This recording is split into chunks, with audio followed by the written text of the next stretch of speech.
Aphasia is a condition that affects your ability to communicate. It can affect your speech, as well as the way you write and understand both spoken and written language.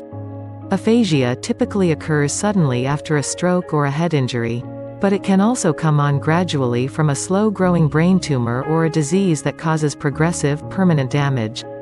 The severity of aphasia depends on a number of conditions, including the cause and the extent of the brain damage.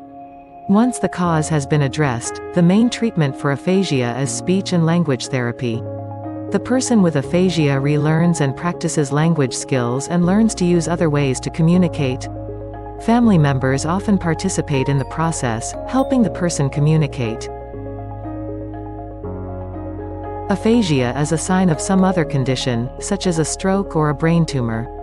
A person with aphasia may speak in short or incomplete sentences, speak in sentences that don't make sense, substitute one word for another or one sound for another, speak unrecognizable words, not understand other people's conversation, write sentences that don't make sense.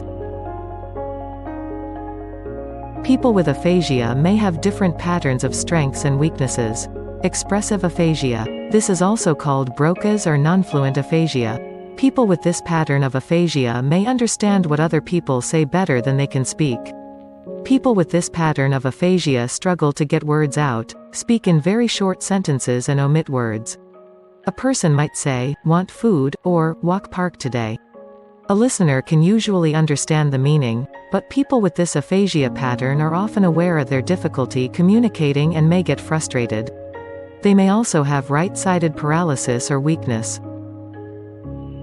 Comprehensive aphasia. People with this pattern of aphasia, also called fluent or Wernicke's aphasia, may speak easily and fluently in long, complex sentences that don't make sense or include unrecognizable, incorrect or unnecessary words.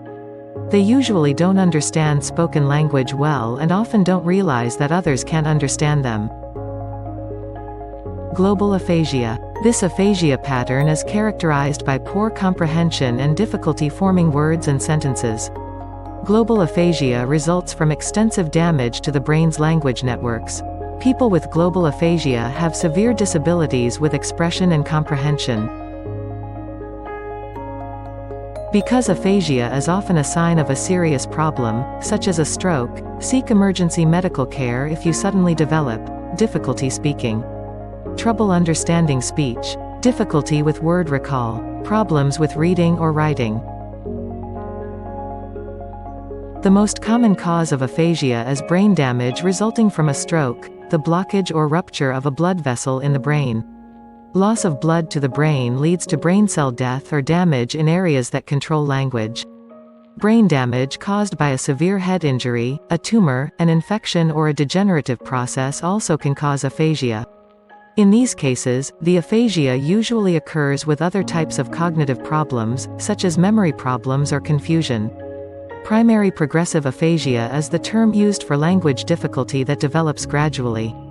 This is due to the gradual degeneration of brain cells located in the language networks. Sometimes this type of aphasia will progress to a more generalized dementia.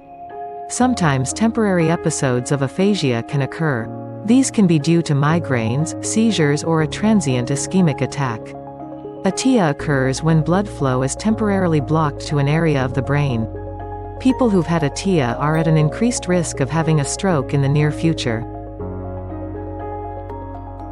Aphasia can create numerous quality-of-life problems because communication is so much a part of your life. Communication difficulty may affect your job, relationships, day-to-day function. Language barriers may lead to embarrassment, depression and relationship problems. Thanks for watching.